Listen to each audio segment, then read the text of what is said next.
వైఎస్ఆర్సీపీ చేపట్టిన మా నమ్మకం నువ్వే జగన్ కార్యక్రమాన్ని ఎన్టీఆర్ జిల్లా మైలవరంలో ఎమ్మెల్యే వసంత కృష్ణ ప్రసాద్ లాంఛనంగా ప్రారంభించారు. ఈ సందర్భంగా గృహ సారథులు, ఎంపీటీసీలు, ఎంపీపీలు, సర్పంచులతో కలిసి ప్రతి ఇంటికి వెళ్లి మా నమ్మకం నువ్వే జగన్ స్టిక్కర్లను స్వయంగా అంటించారు ఎమ్మెల్యే. ప్రభుత్వం అందిస్తున్న పథకాల గురించి ప్రజలను అడిగి తెలుసుకున్నారు.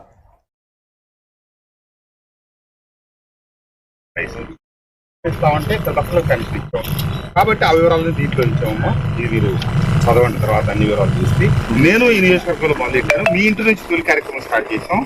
దీంట్లో జగన్మోహన్ రెడ్డి గారి దగ్గర నుంచి ఒక ప్రశ్న పత్రం వచ్చింది. ఏది చెప్తే ఆ ప్రకారం తిరిగి కొడతారు. మీ ఇంటి పేరేమో జగనన్న పరిపాలనలో మీకు మీ కుటుంబానికి మంచి జరిగిందా? అవునా కదా? అవును. కుటుంబానికి గతంలో కంటే జగనన్న పాలనలో ఎక్కువ మంచి జరిగిందా?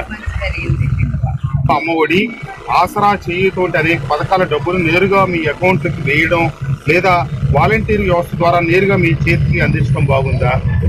ఇది బాగుందా? లేదా గతంలో జనభూమి కమిటీలను పెట్టారు కదా?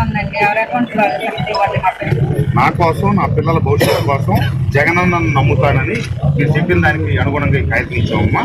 ఒకసారి చెప్పండి. గడప గడప ఈ కార్యక్రమం చేస్తా ఉన్నాను. ఇప్పుడు 4వ సచివాలయం, 1వ సచివాలయం, 5వ సచివాలయం పరిధిలో తిరుగుతా ఉన్నాను.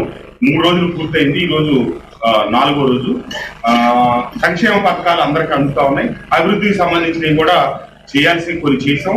ఇంకా చేయాల్సినవి చాలా ఉన్నాయి. తప్పకుండా అన్నింటిని కూడా సమన్వయం చేసుకుంటూ ముందుకు చూస్తాం.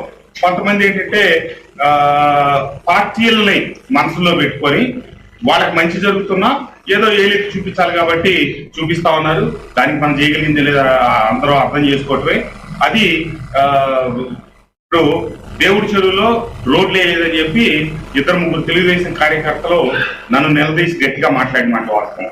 నేను ఒకటే చెప్తా ఉన్నా, దేవుడి చెరువులో గడిచిన 3 దశాబ్దాల్లో నా ముందు పనిచేసిన శాసనసభ్యుడు దశాబ్ద కాలం పనిచేసి ఒక్క సిమెంట్ రోడ్ నిర్మాణం చేస్తే నేను అధికారంలోకి వచ్చిన 4 సంవత్సరాల కాలంలో 6 రోడ్లు సిమెంట్ రోడ్లు వేయటం, అట్లాగే 5 రోడ్లు రైళ్లు నిర్మించడం జరిగింది.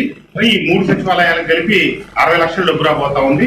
దాన్ని కూడా వినియోగించి ఇంకొక 3-4 రోడ్లు కూడా నిర్మాణానికి చర్యలు తీసుకుంటున్నాం.